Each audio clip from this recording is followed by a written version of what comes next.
GQ said I made the best martini in the United States, which I'm still feeling giddy about. And since then, I've tried to create non-alcoholic. In fact, the BBC asked me to create one for the Queen before she passed away. So you've made martinis for the Queen. I know you've made some drinks for the Obamas as well. Yeah, I once shut down the Columbia Room for royalty as well, one of the princesses of Monaco. So yeah, I've been lucky enough to serve royalty. Welcome to Club Curious. This is the Stay Curious show. I'm your host, J.W. Wiseman, founder of Curious Elixirs, the world's first booze-free craft cocktails infused with adaptogens to help you and your guests unwind. I want to welcome today the man who is a legend in the cocktail world and drinks writ large, Derek Brown. Thank you so much for being here today. Yeah, my pleasure. Thank you for inviting me. Of course. You know, if you're not a legend now, you're already well on your way after, multiple different bar programs that you've owned and helped start. And then you're also the founder of Positive Damage. And I want to get into Positive Damage and the Mindful Drinking Fest. So for listeners and viewers out there, we're going to get into all of this, but he's had an incredible life and career, and I'm excited to dive in.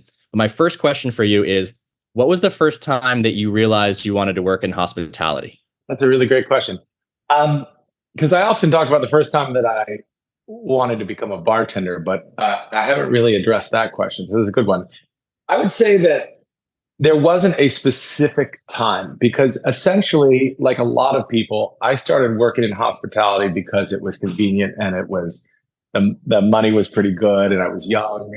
I started as I joke as a garde manger in a kitchen, Wow. which is obviously part of the brigade system. But honestly, what it was is I was a salad prep at a Jewish deli in DJ Pumpernickel's in Olney, Maryland. A lot of what I did was scoop different types of salad, like whitefish salad or tuna salad or egg salad, onto a bed of romaine lettuce, and I would put different olives on top of it and send it out. That was my first job. But what's funny about that is that Barry Schwartz, the owner, who was kind of this larger-than-life guy, really great guy, he caught me talking in the kitchen once. He did not like us to talk too much in the kitchen. And I was like telling a story to one of the line cooks. And he's a huge dude, and he just grabbed me and he was like, come here. And he literally dragged me out to the deli counter where I was, I would essentially become a deli, a deli clerk. But he dragged me out and he goes, here, let's put that mouth to work. And so, so that was my move from back of the house to front of the house. And yeah, he knew you were from the house before you knew it. Yeah, that's right. And I started serving kasha varnishkas and knishes and all sorts of things that I had no idea what they were because I was a Catholic kid working in a Jewish deli. So it was a little new to me, but it was really fun, really great place. That's so fascinating. I was a Protestant kid in a Jewish school growing up. Well, there's kind of a similarity there, and that we're both the goys, and learning this other culture. I know in a lot of your work you talk about kind of hospitality in the bar world as being a form of anthropology. How did you kind of come to that? So I fell in love with anthropology. I had this one teacher when I was in community. I started in community college. I had no idea what I was doing, and so I started taking classes. And one of my friends suggested, they're like, "Oh, I really love this anthropology class," and so I was like, "Oh, I'll take it." And I just absolutely fell in love with it. And I really liked a couple things from it. One is there was this one anthropologist that we were reading who said, the most important stories are stories people tell about themselves. And I really started to recognize that, no matter what people say, the stories they tell are so evocative of who they are and where they're from. And then that started to, as I studied anthropology more, I started to recognize that like everything around us tells the story of who we are, that the food and drink are really important parts of material culture. And so I think that, as I was growing up in the bar industry, I was also learning about anthropology. And those two things kind of stuck together. And I realized that they were very much intertwined. When I was writing my book, Spirit, Sugar, Water, Bitters, How the Cocktail Conquered the World, which is my first book, I actually start, at the earliest chemically authenticated alcohol in Jiahu, China, some 9,000 years ago. because I think that, that is part of our story today. That's part of, when you look at something like Curious, and you see all of the work that goes into it, all of the different botanicals and this is the same work that went into making drinks 9,000 years ago, 10,000 years ago, 50,000 years ago. So it's a remarkable thing that us humans do, that we love to create food and drinks that are tasty, that are healthy, that are unhealthy sometimes. But yeah, I really fell in love with that whole thing. And so I continue to just be absolutely fascinated by how we create these amazing drinks and dishes. And so digging into that a little bit, what was your earliest food memory that you can recall? Earliest food. Oh, that one's really easy. And that was almost the story I told about how I started in hospitality, because my grandmother, my nonna, it was Italian, right? Nonni. And she would, whenever we went over her house, it was like an amazing spread of food. Like there was this entire table filled with like deli meats and olives and different types of bread. What's that? Nobody doesn't like the Italians, especially. Oh my gosh. And this is like an hour before dinner. Like we would like have all of these food and we would just start crushing it out as soon as we got to her house. It was already waiting there, and she would be in the kitchen cooking. And then, so the hospitality like really started there for me in many ways, because I saw that's how, you welcome somebody into your home. And so the earliest food memories are really around that and the other side of my family. My grandmother's Irish and she did not cook much, but she had a cook who was Thai. And so I grew up with Thai food. And what was really interesting is that I associated with comfort food too. So I had this like dual kind of like Thai and Italian food whenever I go to my grandparents' houses. And that was like these early food memories that were great. I guess if I was to really like settle on one food memory, it was like stealing spring rolls right off the tray, and getting scolded for it. I love that. I think a lot of people's food memories come back to, someone that cares for them, cooking for them, and I feel like that might be what some of us are seeking in hospitality, is that we like giving that feeling to other people, is that we're taking care of people in a kind of theatrical way, oftentimes theatrical, because it is theater. You've got your stage, you've got the people that are coming in, you've got an experience that you're trying to create, but it's so multisensory that it becomes something else beyond just taking care of people, because you're putting on a show too, and right. Examples from, some of the places that you've owned and operated over the years that you felt like, wow, this is like the apotheosis of what I was going for here. This is like this night of service just felt really perfect, and you can always do better, of course. I struggle with perfectionism, but is there a moment, where you're like, wow, this really all came together in a way where you come off and you almost have like a gig high from it? Yeah. I mean, that was the whole premise of the Columbia Room in a way. So, prior to the Columbia Room, I had opened a bar with the Hilton brothers, one of which, Eric Hilton, is half of Thievery Corporation, the band. And they opened a bar called the Gibson in Washington, D.C. And I started the cocktail program there. And there was like, I would often work the bar, specifically the bar, not the service station, because I was never super fast at making cocktails. But I just kind of sit in the corner, and actually much to the chagrin of the people from the service station. And I would sit there and just tell stories and talk about the spirits and that sort of thing to a corner of about, 9 people. There was like 5 people on this side and 4 people on that side. Right. And so when we created the Columbia Room, we only did 10 seats. The original Columbia Room was only 10 seats for that very reason. So I could stand there and talk to people. I wouldn't have to worry about any other externalities. But then when we started thinking about it, we're like, okay, well, if we want to tell these stories and we want to have perfect drinks, we have to have this sort of perfect lighting, right? And then we have to have that perfect decor, and we have to have the perfect glassware. And it just went down this rabbit hole where every little detail became critical and important to what we were doing.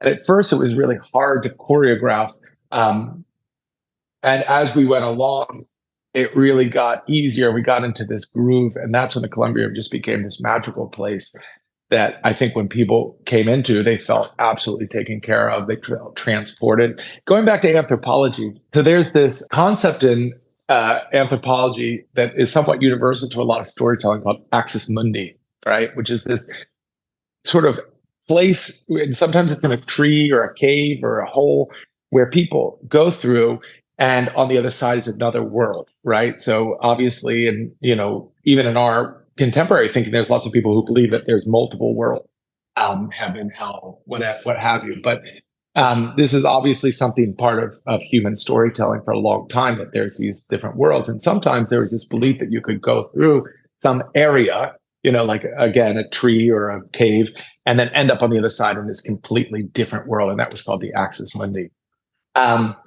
And that was one of the concepts behind the Columbia Room. So it was in the back of a bar, the original one called the Passenger, which my brother kind of helmed. And you could walk through the Passenger. It was this raucous bar. It was really fun. And then you get to this door and you open it, and there's a little vestibule in it where people would stand. And then there was a pocket door that would slide open, and you'd go into the Columbia Room, just close the door, and you were completely transported into a different world. And that was part of the idea, is that we wanted people to feel like they had gone through a journey to get there. And even when the second incarnation of the Columbium, because the Columbium was originally a 10-seat bar, and then things were going so great for us, we opened in another space with a slightly larger bar and a few different areas in it. We wanted to do the same thing, so we created this path where you'd have to go up the stairs and through the garden and then get to the bar itself. Yeah, so in each case, the idea was to get to transport people in this completely different dimension. So definitely there were nights where it hit and it felt magical. And we all kind of like left on high because we were able to really, make people's days, nights better, which is really what it was about. Yeah, absolutely. That's what it's about. And, I think that making days and people's nights better, for what that means it still has that through line of like, you want to transport people. You want them to feel something, to experience something. But now I think we're both realizing like you don't need alcohol to do that. You can transport people with wildly different things, and how did that shift, that transition from, booze merchant to kind of, mindful drinker begin?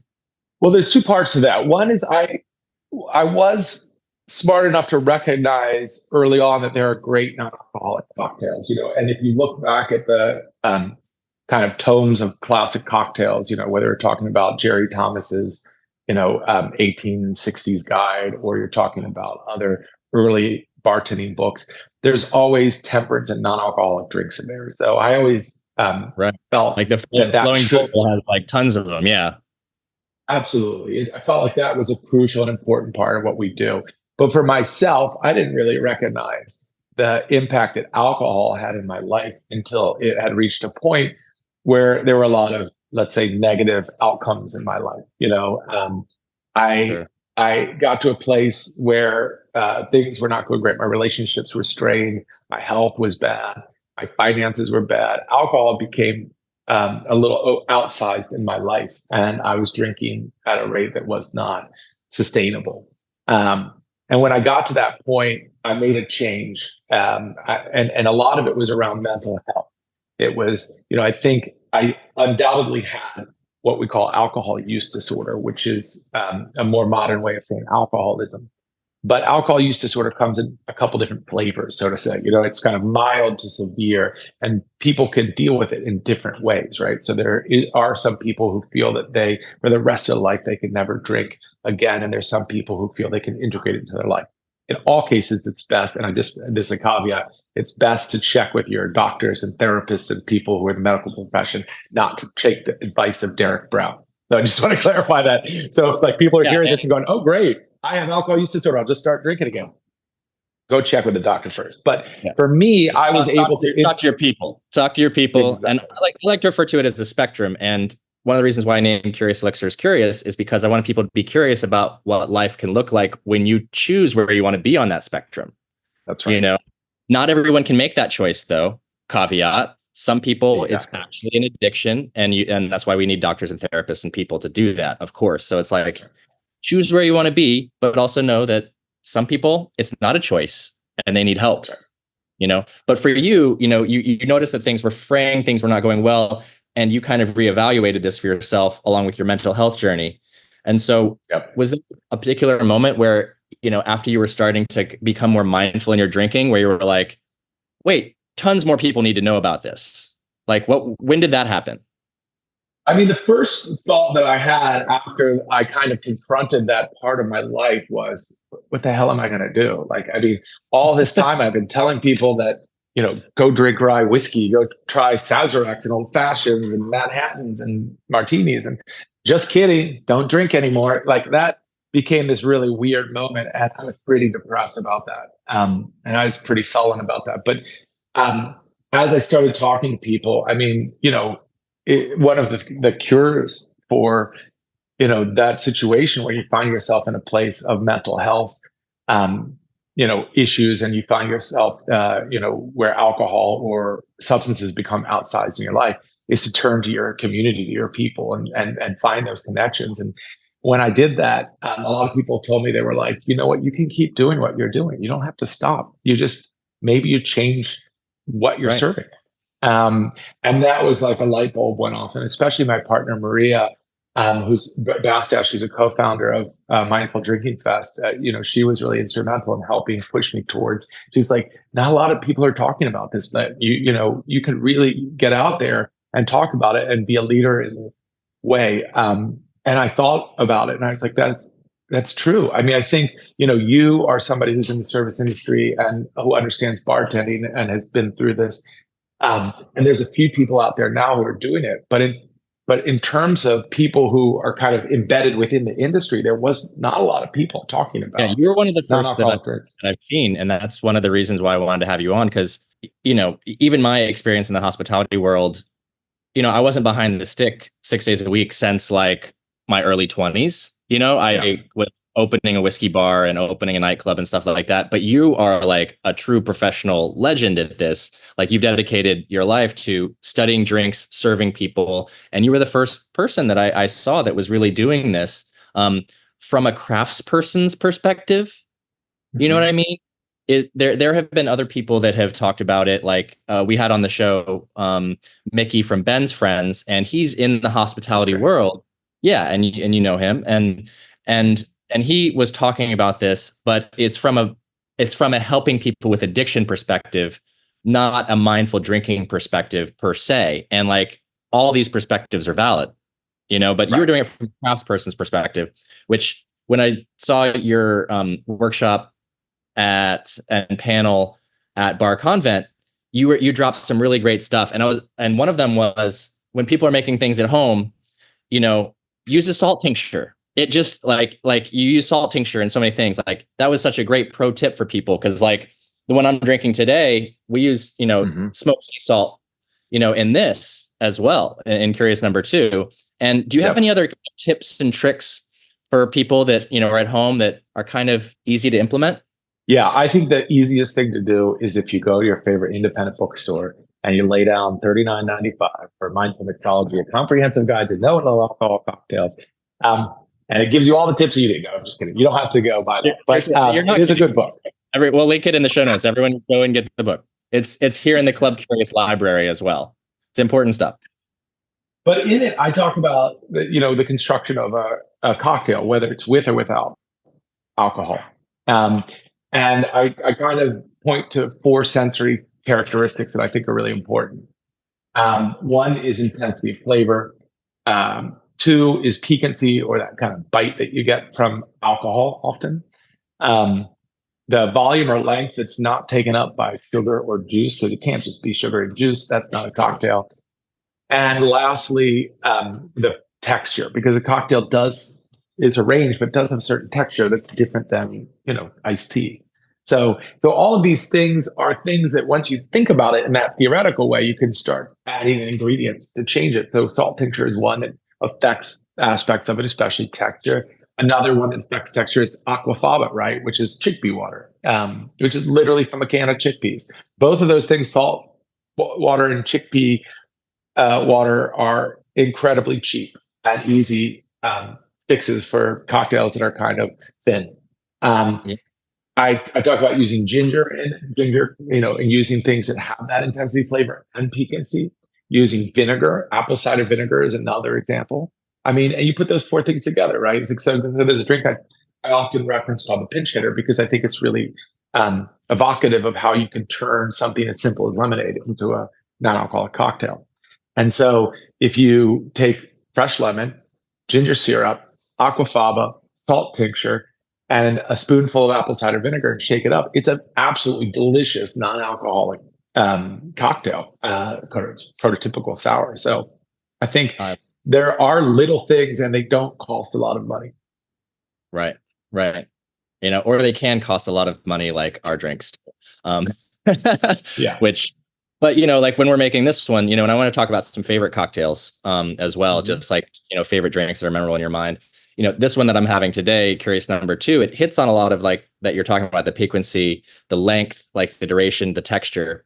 Because this one is the love child of the pineapple margarita and the dark and stormy, but with a side dash of mezcal mule, because I just really love those vibes. So we take, organic pineapple, orange, lemon, and lime, sea salt, and then we make custom non-alcoholic extracts to do like ancho chili, jalapeno, and red chili, along with star anise and rosemary. And so these are all like custom extracts that we blend into it. Along with a few secret herbs and spices. I always like to keep people guessing. But we also use Damiana, and Damiana has this history, and I thought that you might like this. It's rumored that it's a herb from Mexico that is used in herbal medicine. People smoke it. People put it into drinks, but the legend has it that it was actually in one of the original margarita recipes. And I was wondering if you had searched like the Damiana, infused liqueur. It's kind of in the same family as chamomile in terms of like the the biomarkers and whatnot. But I was wondering if you had any cocktail in particular that resonated with you that had like kind of a fascinating history. My drinks are based in American classic cocktails. So almost all of my cocktails are really, I created at this point hundreds of cocktails. I will not say all of them are good. I once created a hot Cosmo, which was among the most disgusting drinks that I've ever served to human beings. So they weren't all great, but some of them were good. But all of them have been more or less based off of around 6 drinks. You know what I mean? And so that's what I fall back on is, an aromatic cocktail like an old fashioned or a sour like a margarita.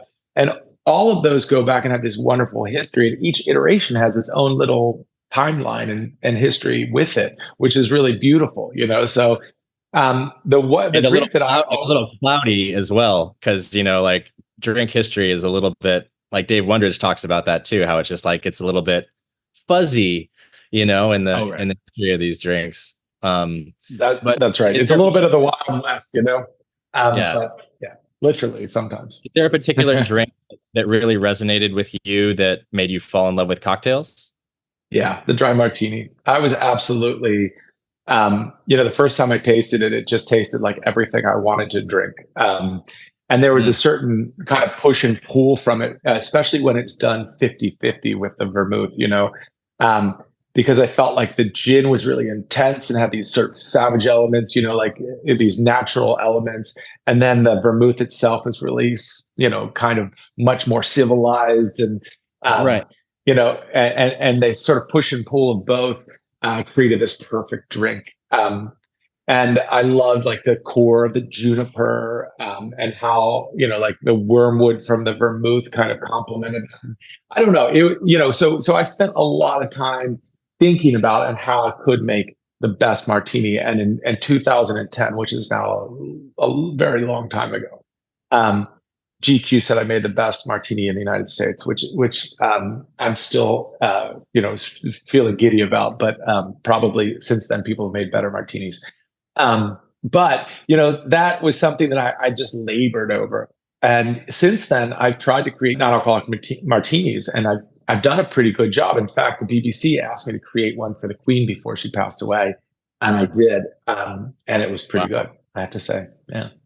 And what was your method like for putting that together? Is that something that's on the BBC as well? Like how you put it together, or how did you get those flavors of an intensity in a non-alcoholic way? Yeah. Funny enough, they called me during service in the Columbia room, and they said, "Hey, we heard you make a really good martini. Can you make a not because the Queen stopped drinking? Could you make a non-alcoholic version for her?"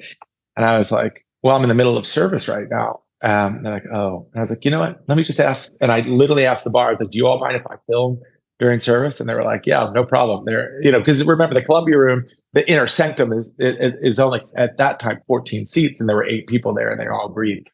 And I was out buying a drink afterwards. So I filmed it during that. So it's actually this really dark, but I make the whole cocktail. And the idea behind it was just to really look at those sensory characteristics and see how I could fill in the dots, because they have really nice non-alcoholic gin alternatives, but they're kind of thin sometimes. And there's really lovely non-alcoholic vermouths too, but you need to kind of add this and that. So I'd add a little apple cider vinegar, Castelvetrano olive juice, made sure to use a healthy dose of orange bitters, lemon, and it was perfect. Yeah, it works really well. I love that so much. What an amazing story. So you've made martinis for the Queen. I know you've made some drinks for the Obamas as well.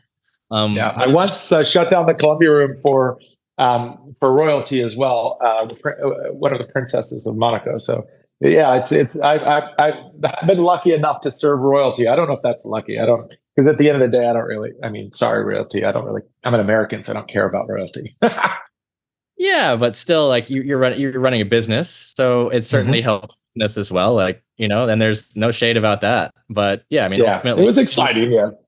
it's exciting. And anybody that comes through the door, like when Neil Patrick Harris first like poured a Curious number 5 on his Instagram, I was like freaking out. You know what I mean? That's awesome. And you're like, wow, because it's these things that you don't expect to happen, and life kind of opens up in beautiful ways when you're doing other things. Yep. But it's from doing the other things that enables the magic. It's kind of wild. I wanted to also ask you about Mindful Drinking Fest and also Positive Damage. Tell us a little bit about that and what's cooking.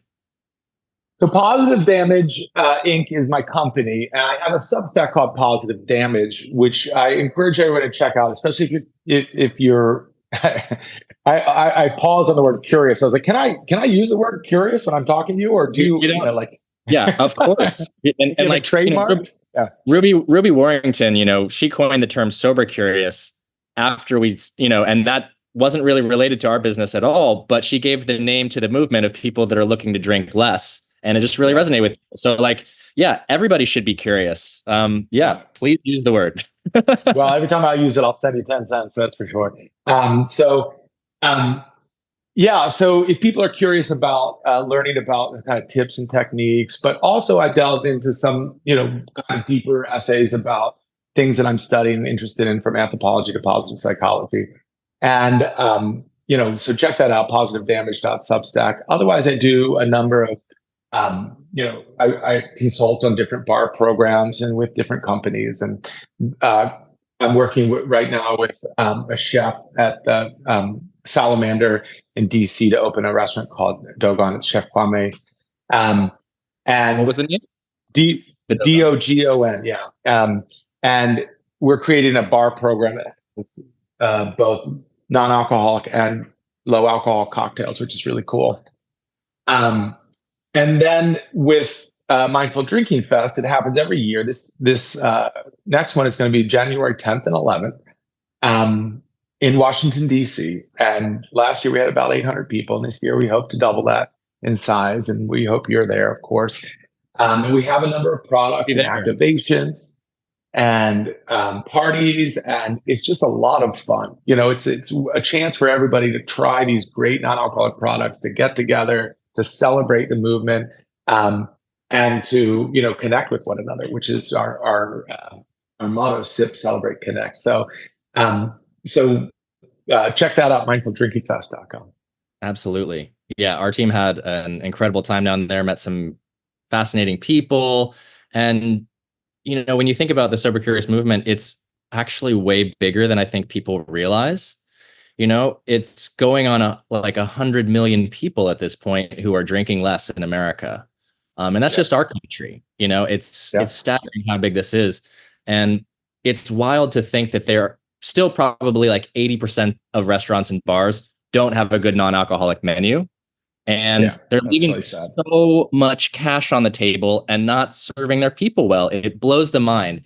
So obviously nobody listening to this is one of those people probably, but if you are, please have a great non-alcoholic section on your menu. You'll make more money, and people like Derek can help you make an amazing section on your menu. Like it can be as easy or as complex as you want it to be.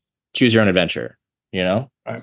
And whereas, it does get expensive to hire a consultant, you can also obviously just buy Curious Elixirs, which is still expensive in itself, but you'll make the money back on each bottle. So there's options.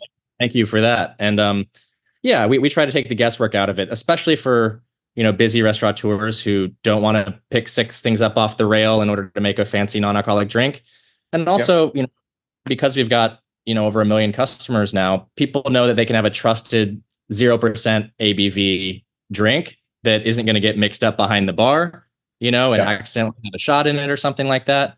That's also what we're trying to provide for, especially for places where they want to be focused, on other parts of their business as well. Or they can use this as an ingredient. It's a lot of different ways. But we have a few fun questions for you in the curious question rounds. The first question is, what was your first powerful music memory? Oh, without a doubt, going to the Safari Club in Washington, D.C. to see the Gorilla Biscuits play. This is a straight edge hardcore band.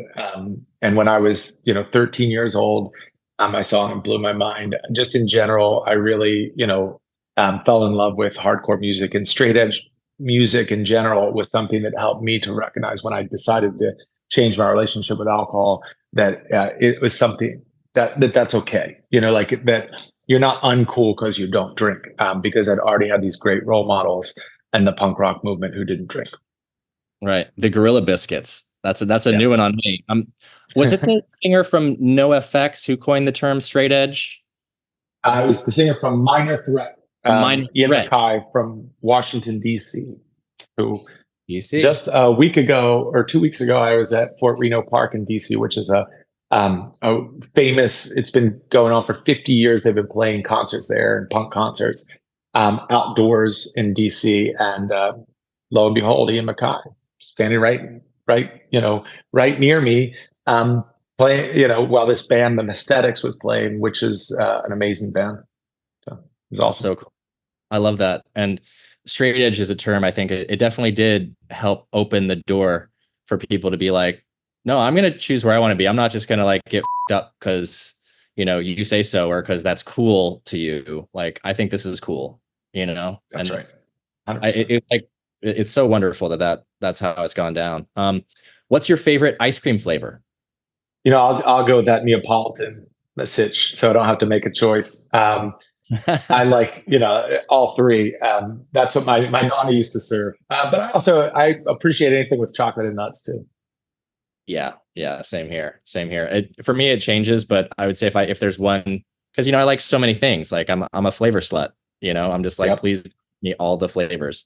Exactly. But it's often mint chocolate chip, at least from childhood. It's just so good. Finally, what is, and this is going back to love of music, because I'm just such a music head as well. What's a music memory that you will carry with you till the day you die? And this goes back to the punk music, which is so impactful in my life. It's the first time I heard the Sex Pistols. That was the first band I heard it. We can cuss on your podcast. We can cuss on it or no? Whatever you want. We can always bleep it out later if we want to. Well, the song, it was just like, it was this amazing, they were just like screaming and cursing. I'll just say that, I cuss all the time, but for some reason I'm feeling sensitive about today. They're just screaming and cursing. And I really related to it because, for some of us, we grew up with rougher childhoods than others. And, when I found punk music, I heard, something I'd never heard before, people complaining, not complaining, but really, sharing a picture of the world that's a little more difficult, and that helped me get through it. So, a lot of people will say something like punk rock saved my life, but I think it really did help me in my mental health journey a lot. So punk rock forever. That's awesome. And what show, TV, or podcast would you want to be a guest on? Well, lately, I really like science and philosophy podcasts, and I'm really I like Sean Carroll's Mindscape. If you've ever listened to that, he's pretty heady. He gets into a lot of stuff, ranging from physics to social sciences. But someday I hope to produce something quality enough and interesting enough that I can be on a podcast like that. That'd be great. That's so cool. And did you see the thing recently about the research about the Higgs field around the Higgs boson particle, which and so the recent thing this week from the Higgs field is that some scientists are saying we're missing something else really huge because this doesn't match up, and like these primordial black holes should have disrupted the Higgs field to where the universe shouldn't exist. Oh yeah. And it just kind of goes back to this kind of hermetic philosophy that has been, with us for 7,000 years, that even though the universe is, it also isn't. It's kind of like Heisenberg uncertainty principle stuff, where something can appear and then disappear, like almost without anyone noticing or even recognizing. And I just think that it's fascinating that science is starting to catch up to these ancient philosophies, and proving that everything is kind of ephemeral, like it might feel like I can touch this computer, but there's nothing actually here. So I feel you on that. Well, I often refer to going back to the drink world. I often refer to cocktails as an ephemeral art. So there you go. It absolutely is. But we'll leave it there for today. Is there anything else that you wanted to share with us today, or where should we find you online? Well, first, I just want to thank you for inviting me on here. That's really great. And such excellent questions. Really, really wonderful. I especially appreciated the one about anthropology. That was a deep cut. So thank you. And people can find me at positivedamageinc.com. That's my website. Or they can go to my Substack again, positivedamage.substack.com. And lastly, if you want to check out Mindful Drinking Fest, please do. We'd love to have you. mindfuldrinkingfest.com. Yeah, and we'll be there. Count us in. For sponsoring for this year as well. We'd love to be down there. And everybody, if you're going to be in or around DC, Virginia, Maryland, January 10th and 11th for Mindful Drinking Fest, it's going to be awesome. I hope we can do some more curious karaoke because that was super fun. And thanks again to Derek Brown. We'll see you next time. Thank you so much. Real pleasure. Thanks so much. Stay curious, everybody. Are you curious?